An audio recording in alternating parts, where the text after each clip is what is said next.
हो अध्यक्ष महोदय. अध्यक्ष महोदय चालू तर करू दे की 26-27 अर्थसंकल्प बोलण्यासाठी मी उभा आहे. अध्यक्ष महोदय, अर्थसंकल्प दरवर्षी आपले अर्थमंत्री मांडतात. यावर्षी सन्माननीय मुख्यमंत्र्यांनी मांडलं आणि अध्यक्ष महोदय दरवर्षी अर्थसंकल्पात खूप मोठ्या मोठ्या घोषणा केल्या जातात. त्यात ज्या लोकप्रिय घोषणा असतात, लोकांना कानाला चांगल्या वाटल्या अशा घोषणा असतात.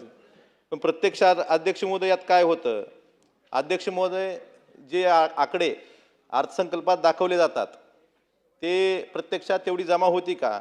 अध्यक्ष महोदय, महसुली जम्याच्या बाबतीत आपण मागच्या 3 वर्षाचा जर अभ्यास केला, 23-24 मध्ये सुधारित अंदाज होता महसुली जमेचा 4,86,000 कोटीचा. पण प्रत्यक्ष जमा किती झाले? प्रत्यक्ष 4,30,000 कोटी जमा झाली महसुली जमा. अध्यक्ष महोदय, 23-24 मध्ये जवळपास 56,000 कोटी रुपये कमी महसुली जमा झाली. त्याचबरोबरीनं 24-25 अर्थसंकल्पात सुधारित जो अंदाज दिला होता तो 5,36,000 कोटीचा होता महसुली जमेचा. पण प्रत्यक्ष जमा झाली 4,81,000 कोटी. म्हणजे जवळपास 55,000 कोटी रुपये महसुली जमा कमी झाली. अध्यक्ष महोदय, यावर्षी आपण सुधारित अंदाज दिलेला आहे 25-26 सुधारित अंदाज होता आहे 6,01,000 कोटीचा. मग त्यात प्रत्यक्ष किती जमा होणार हाही प्रश्न आहे. अध्यक्ष महोदय, आपण 26-27 साठी सांगितलं की महसुली जमा आपली 6,16,000 कोटी अंदाज आहे. सुधारित मध्ये हा आकडे वाढतात. खरं तर सुधारित ज्यावेळेस आपण अंदाज व्यक्त करतो त्यावेळेस प्रत्यक्ष वास्तविक आकडे आले पाहिजेत. पण जर सुधारित अंदाज व्यक्त करताना महसुली जमेच्या बाबतीत जर 50,000 कोटीच्या दरवर्षी फरक पडत असेल तर ही कुठेतरी आपण कुठेतरी आपली अर्थव्यवस्था धोक्यात आहे. आपण जो अंदाज सांगतोय आणि त्या अंदाजावर आपण खर्च सांगतो किंवा योजना जाहीर करतो, पण प्रत्यक्ष एक वर्षात जर 50,000 कोटीची महसुली जमा कमी होत असेल आणि आपला महसुली खर्च वाढत असेल तर हे आपल्यासाठी आपण डोळ्यात म्हणजे कुठेतरी आपण ह्याकडे लक्ष दिलं पाहिजे असं मला वाटतंय.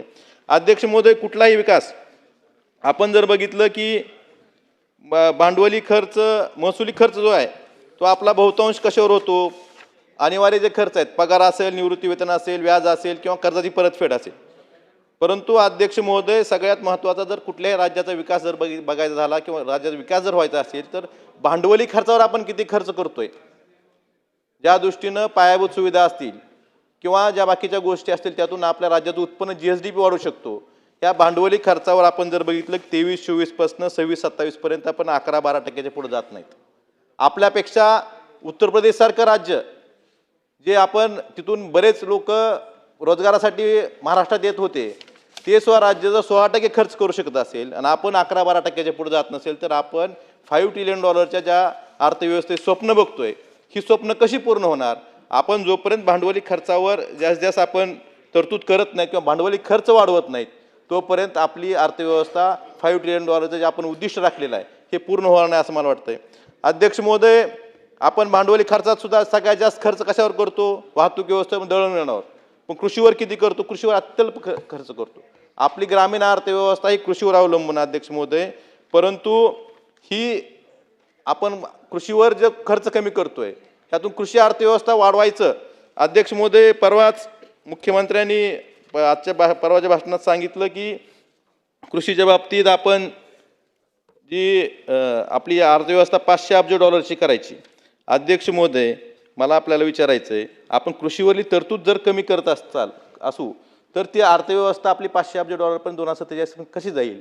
आपण 24-25 ला जे कृषी विभागासाठी तरतूद केली होती ती 25-26 मध्ये त्यापेक्षा कमी केली आणि 26-27 मध्ये पण 24-25 पेक्षा तरतूद कमी आहे.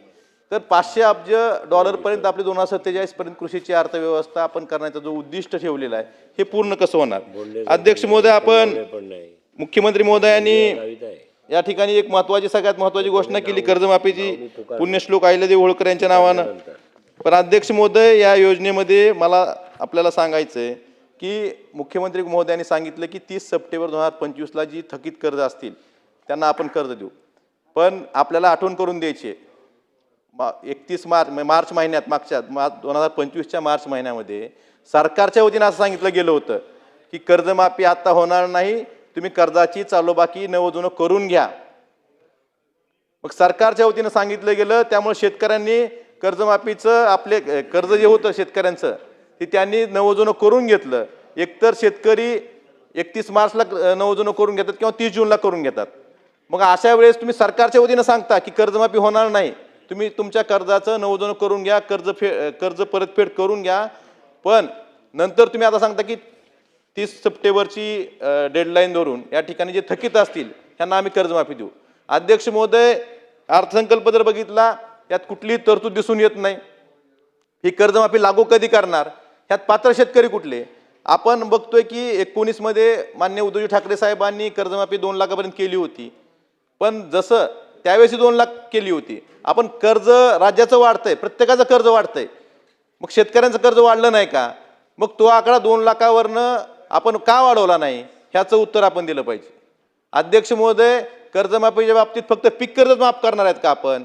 पात्र शेतकरी म्हणजे कोणते, त्यांचे निकष काय, ह्याबाबत कुठली स्पष्टता नाही. अध्यक्ष महोदय, यात जर कर्जमाफी तुम्हाला खरीच करायची असली तर तुम्हाला पीक कर्जच नाही तर बाकीचे जे शेतकरी शेतीपूरक व्यवसाय आहेत, दुग्ध व्यवसाय असेल, पॉलिहाऊस असतील, ह्या सुद्धा कर्जाची माफी शेतकऱ्यांची झाली पाहिजे. आणि ही कर्जमाफीची मर्यादा 2 लाखाची वाढवून 5 लाखापर्यंत केली पाहिजे. आणि जे नियमित कर्ज परतफेड करणार आहेत त्यांची सुद्धा दरवेळेस 50,000 सरकार देतं, त्यांना पण मदत वाढवून दिली पाहिजे. त्यामुळे ही सुद्धा मर्यादा आपण 50,000हून कमीत कमी 1 लाख रुपये तरी नियमित कर्ज परत करणारा दिली पाहिजे असं मला वाटतंय. अध्यक्ष महोदय, आपण सांगायचं झालं तर कृषीच्या बाबतीत बोलायचं झालं तर आपण 25-26 मध्ये आपल्या भांडवली खर्चाच्या 5.9% तरतूद ठेवली होती आणि 26-27 मध्ये तरतूद वाढवाय सोडून आपण ती तरतूद 5.2% आणली. तेलंगणासारखं राज्य 10.1% खर्च करतं, पंजाबसारखं राज्य 9.9% खर्च करतं, पश्चिम बंगालसारखं राज्य 6.8% खर्च करतं आणि आपलं राज्य मात्र मागच्या वर्षीपेक्षा तरतूद कमी करून फक्त 5% कृषी क्षेत्रावर खर्च करतं. मग आपली ही अर्थव्यवस्था, आपली शेतीची अर्थव्यवस्था $500 अब्ज पण जाणार कशी, ह्याचं उत्तर सन्माननीय मुख्यमंत्र्यांनी द्यावं. अध्यक्ष महोदय, दुसरे विभाग आपण बघितलं झालं तर शिक्षणाच्या बाबतीत आपण विचार केला तर महाराष्ट्र राज्य 25-26 मध्ये आपल्या राज्यात शिक्षणासाठी 15.4% तरतूद होती. मग 26-27 मध्ये ही तरतूद वाढली पाहिजे होती, पण ही तरतूद 1% कमी झाली, 14.4% झाली. बिहारसारखं राज्य जे मागासलेलं राज्य आहे ते 21.60% खर्च हा शिक्षणावर करतं आणि आपण फक्त 14.4% खर्च करतो. ही खरं तर महाराष्ट्रासाठी दुर्दैवाची गोष्ट आहे. राजस्थानसारखं राज्य 18% खर्च करतं. अध्यक्ष महोदय, आरोग्याच्या बाबतीत विचार केला तर नॅशनल हेल्थ पॉलिसीनुसार कमीत कमी 8% हे आरोग्यावर खर्च केले पाहिजेत. आपण खर्च किती करतोय? 25-26 मध्ये आपण आपल्या 25-26च्या सुधारित अर्थसंकल्पामध्ये आरोग्यासाठी आपली 44,517 कोटी रुपयाची तरतूद होती आणि 26-27 मध्ये किती तरतूद केली आपण? 37,456 कोटी. म्हणजे आरोग्यावरील तरतूद आपण जवळपास 16% कमी केली. मग आपल्या सर्वसामान्य माणसाला चांगलं आरोग्य कसं मिळेल ह्याचा आपण विचार केला पाहिजे. अध्यक्ष महोदय, गुजरात सारखं राज्य 8.6% तरतूद करतं आरोग्यावर, राजस्थानचं राज्य 8.4% खर्च करतं. तर आपण या तरतुदी कमी करून आपण विकास कसा साधणार आहोत हेही आपण सांगितलं पाहिजे. अध्यक्ष महोदय, ऊर्जा विभागाच्या बाबतीत सांगायचं झालं तर आपण 24-25 मध्ये 20,000 कोटी रुपये तरतूद होती. 25-26 मध्ये जे सुधारित अंदाजपत्रक होतं आपलं त्यात आपण 37,899 कोटी रुपये तरतूद केली होती. परंतु 26-27च्या आता जे अंदाजपत्रक आपण व्यक्त केलेला आहे त्यात तरतूद फक्त 25,215 कोटीची केली. अध्यक्ष महोदय, ऊर्जा विभागासह आपण 33% आपली तरतूद कमी केलेली आहे. ही का केली? आपल्या ऊर्जा विभागाच्या सगळ्या गरजा पूर्ण झाल्यात का हे आपण सांगणं गरजेचं आहे. त्यामुळे आपण GSDP वाढवायचं म्हणतो, आपण $5 ट्रिलियन इकॉनॉमी करायचं म्हणतो, पण ह्या तरतुदी का कमी करतोय ह्याचंही उत्तर दिलं पाहिजे. अध्यक्ष महोदय, सगळ्यात महत्त्वाचं सर्वसामान्य माणसासाठी असतं समाज कल्याण आणि पोषण. अध्यक्ष महोदय, यासाठी आपण महाराष्ट्रासारखं राज्य 8.4% खर्च करतं आणि झारखंड सारखं राज्य त्या ठिकाणी 17% खर्च समाज कल्याण पोषणावर खर्च करतं. अध्यक्ष महोदय, मला आपल्याला एवढं सांगायचं आहे की आपण 25-26 मध्ये सुधारित जो अंदाज व्यक्त केला होता त्यात 81,015 कोटी रुपयाची तरतूद केली होती, परंतु 26-27 मध्ये आपण ती 34% कमी करून 53,430 कोटी रुपयाची तरतूद ठेवलेली आहे.